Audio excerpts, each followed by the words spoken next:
सालों से अपने सामाजिक और आर्थिक विकास के लिए तमाम जद्दोजहद से जूझती थारू जनजाति की महिलाएं आज अपना पंख फैलाकर उड़ने के लिए बेताब है। बस इन्हें चाहिए तो थोड़ी सी सरकारी सहायता, एक अच्छी ट्रेनिंग और समाज में बराबरी का दर्जा, जिससे इनके सपनों को भी पंख मिल सके। उत्तर प्रदेश के बलरामपुर जिला थारू जनजाति की बाहुल्यता वाला जिला माना जाता है। यहाँ पर तकरीबन 1 से 1.5 लाख की थारू आबादी निवास करती है।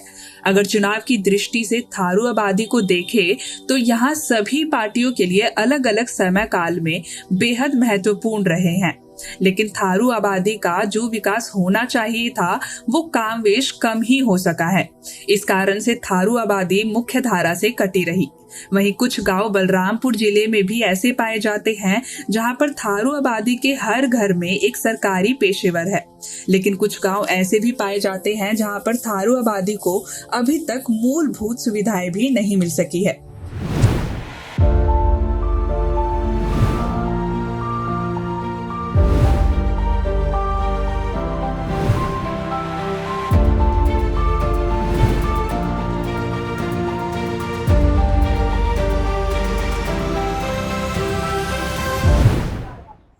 देश में आम चुनावों का वक्त चल रहा है और हम नेपाल की तलहटी में बसे एक गांव में खड़े हुए हैं।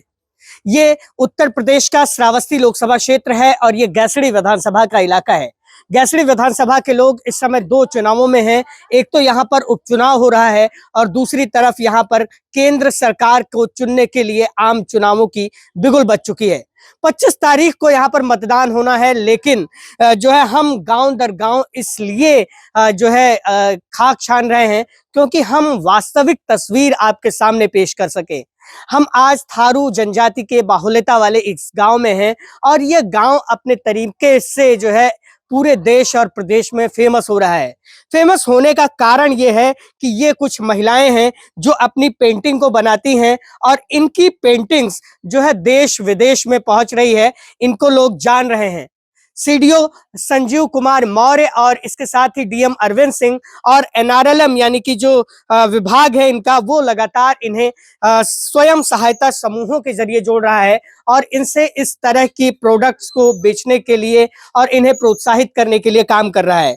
मैं अगर आपको बताऊं तो ये लोग बताती हैं कि 4 स्वयं सहायता समूह इनके गांवों में इस समय चल रहे हैं, जो है थारू जनजाति की महिलाओं समेत जो यहाँ की आधी आबादी है उन्हें सहायता उपलब्ध कराने यानी कि उनको आर्थिक रूप से सबल बनाने की बात करते हैं।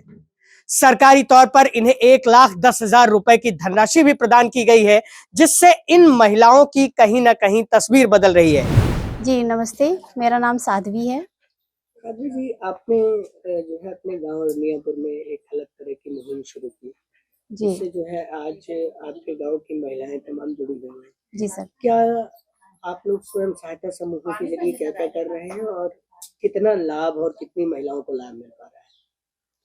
हमसे जुड़ी हुई सर बहुत सारी महिलाएं हैं। हमारे गांव की अगर बात करें तो केवल 4 समूह हैं जो हमारे गांव में चल रहे हैं, जो पेंटिंग का कार्य भी करती हैं। दरी मेकिंग का एक कार्य है जो ट्रेनिंग अभी नाबार्ड के माध्यम से करवाया गया था, उसमें भी कार्य करने का प्रयास किया जा रहा है।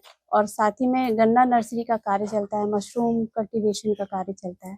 बाकी व्यक्तिगत तौर पे सभी महिलाओं ने मुर्गी पालन, बकरी पालन, इस तरह के व्यवसाय भी अपने अपने कर रखे हैं, जिससे महिलाओं की आर्थिक स्थिति में सुधार हो रहा है। पिछले दिनों की अपेक्षा जब से समूह से जुड़ी हैं और उनसे जो आर्थिक सहायता मिला है, CIF राशि वगैरह जो मिली है, उसके बाद से महिलाओं के आर्थिक जीवन में सुधार धीरे धीरे शुरू हो गए हैं। सहायता समूहों के जरिए सरकार जो महिलाओं को सबल बनाने की बात करती है, वो चाहे जो सरकार रही हो, उससे आपको जमीनी तौर पर कितना फायदा मिल रहा है?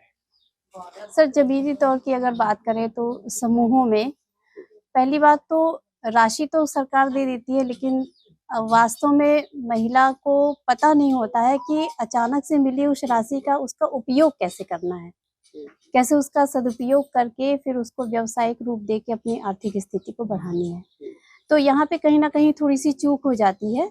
अन्यथा जो महिला इस चीज को समझती है वो अपने ग्रुप को डेवलप करती है, वो देखना चाहती है कि यहाँ का आसपास का माहौल कैसा है, और यहाँ की महिलाओं को किस चीज़ में इंटरेस्ट है, फिर उसके इंटरेस्ट के अकॉर्डिंग ही वो, मतलब जहाँ तक मेरा अनुभव है कि उनके इंटरेस्ट के अकॉर्डिंग ही उनको उसी व्यवसाय से जोड़ा जाए।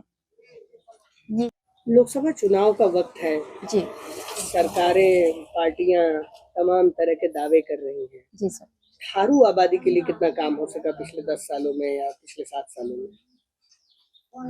थारू आबादी के लिए सर क्या बताएं, सरकार सब दावे तो कर रही है, जहाँ तक पहले की अपेक्षा काफी डेवलप देखने को भी मिला है। गांव-गांव में हर जगह रोड, सड़क, बिजली, पानी, ये सारी चीजें आ गई हैं। सिलेंडर भी बहुत सी महिलाओं को मिल गया है, बिजली कनेक्शन भी हो गए हैं।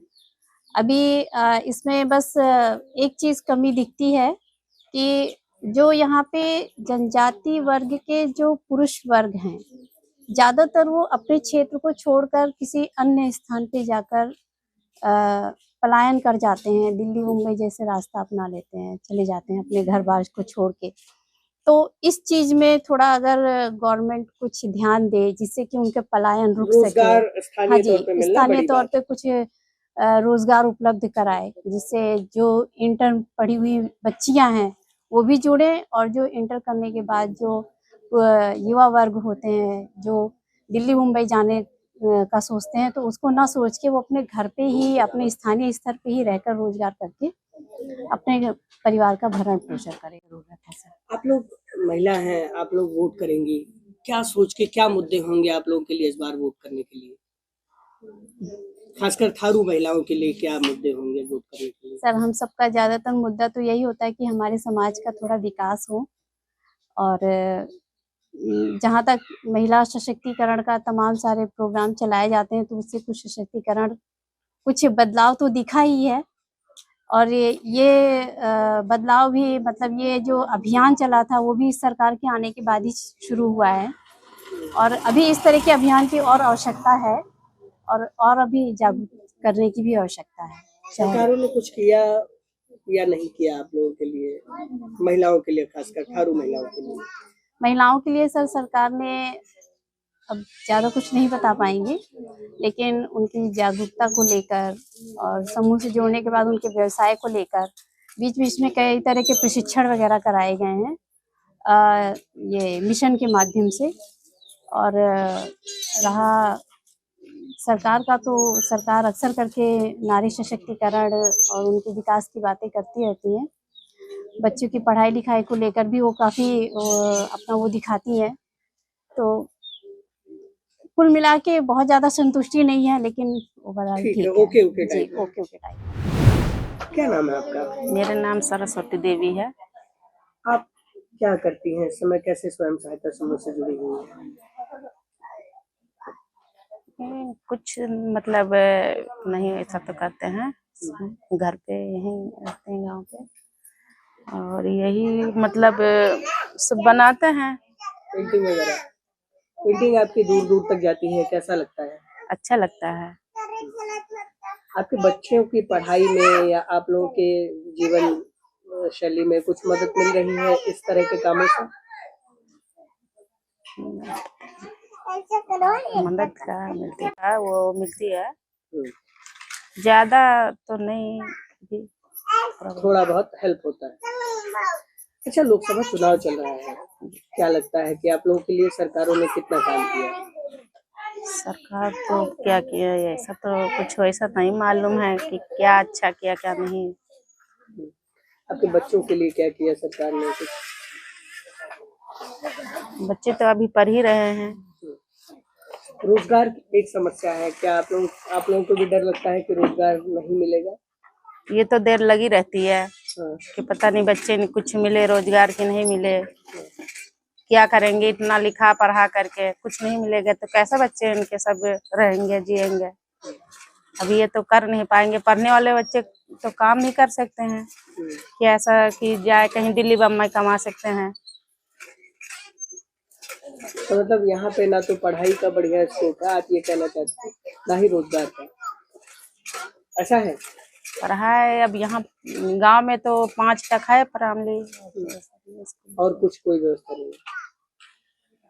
थारू आबादी के लिए योगी आदित्यनाथ और नरेंद्र मोदी की सरकार ने क्या क्या काम किया और कितना असर आप लोगों को हुआ? ये तो नहीं पता है कितना किया कितने नहीं किए हैं। नहीं पता है। आप लोगों को किसी योजना का लाभ मिला? ऐसा तो ज्यादा नहीं मिले हैं। फिर भी थोड़ा बहुत किन किन योजनाओं का लाभ मिला आप लोगों को? बस हम लोग तो यही थोड़ा बहुत बनाते हैं, यही मिला। और तो NRLM के तहत जो स्वयं सहायता समूह आप लोगों के खोले गए। अच्छा, गैस सिलेंडर रसोई की बात जो है, महंगाई कितना असर करती है आप लोगों को? महंगाई तो बहुत ज्यादा हो गया, हर चीज महंगाई हो गई है इस समय। महंगाई से घर का बजट बिगड़ा है कि नहीं? अब खेत में जब काम करते हैं ज्यादा नहीं तो खेत के वो कितना हो, अपने बच्चे ने पढ़ाए कि वो सिलेंडर इतना महंगा है।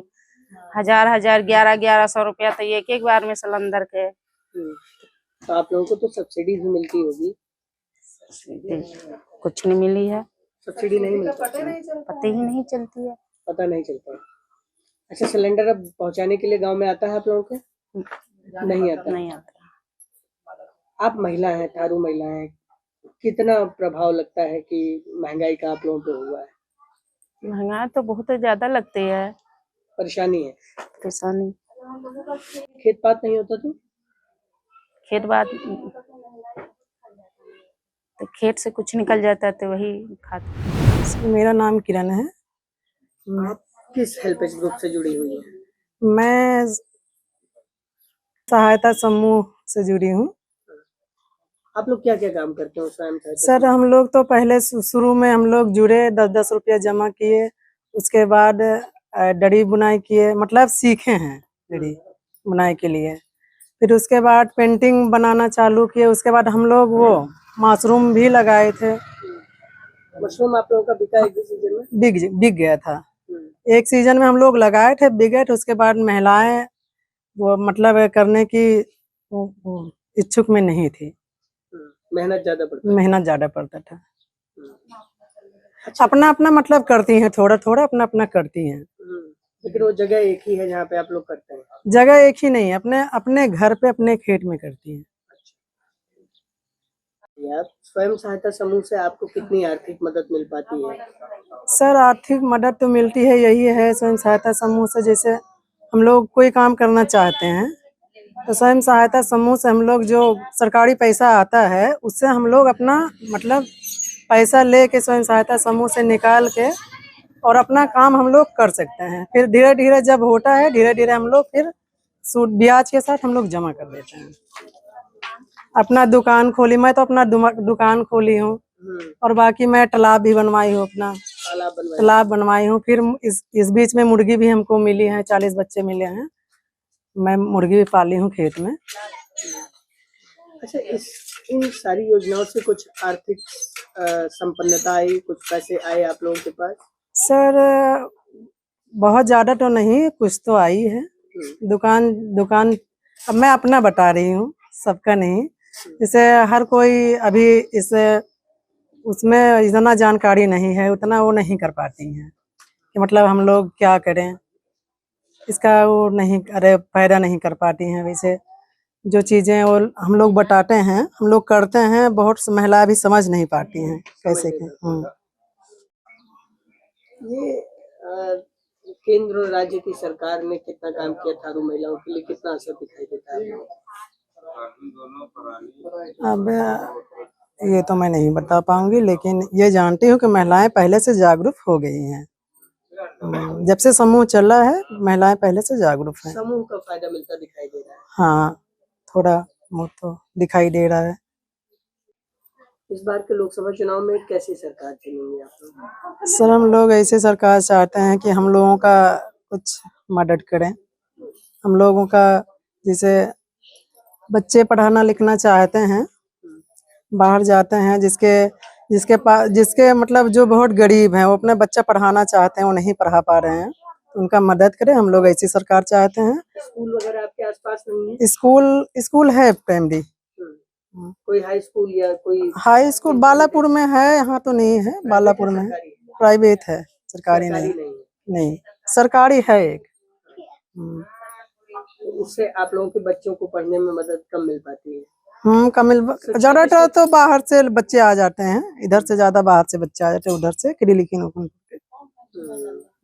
चलो आप लोग चाहते हैं। आपने इन महिलाओं की बातों को सुना और इनसे ये जो हमने जानने की कोशिश की कि इनके ऊपर चुनाव का क्या प्रभाव है, क्योंकि ये देश के सबसे कुछ पिछड़े समाजों में से एक आने वाले थारू समाज में आती हैं और लगातार इनके विकास के लिए जो कवायद की जा रही है पिछले 10 साल से, चाहे वो केंद्र की नरेंद्र मोदी सरकार रही हो या उत्तर प्रदेश की योगी आदित्यनाथ सरकार रही हो या उससे पहले यूपीए की सरकार और समाजवादी सरकार, इन लोगों ने जो कवायद की, इनकी बातों से साफ झलकता है कि कितना काम हुआ कितना नहीं।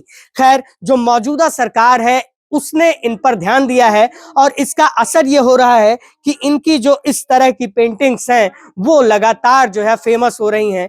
मैं आपको अगर बताऊं तो श्रावस्ती का जो गैसड़ी विधानसभा क्षेत्र है, यहाँ पर अगर हम बात करें तो तकरीबन 50 से 60 हजार वोटर्स होंगे जो थारू आबादी से आते हैं और इनकी जो गांवों की अगर संख्या की बात करूं तो यहाँ पे 50 से 60 गांव हैं जो है पूरे जिले में थारू आबादी की बसाहट के लिए माने जाते हैं।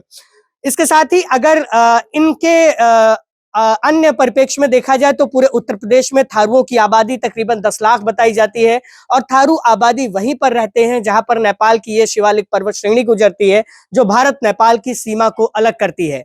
तो कुल मिलाकर अगर देखा जाए तो थारू आबादी के जो विकास के लिए जो पूरी कवायद की जा रही है उसका असर थोड़ा बहुत तो दिख रहा है, लेकिन अभी भी इस समाज को आगे ले जाने के लिए इन्हें समान मौका देने की जरूरत है, जो इन महिलाओं से की गई बातचीत में भी झलकता है। बलरामपुर से मैं योगेंद्र विश्वनाथ त्रिपाठी।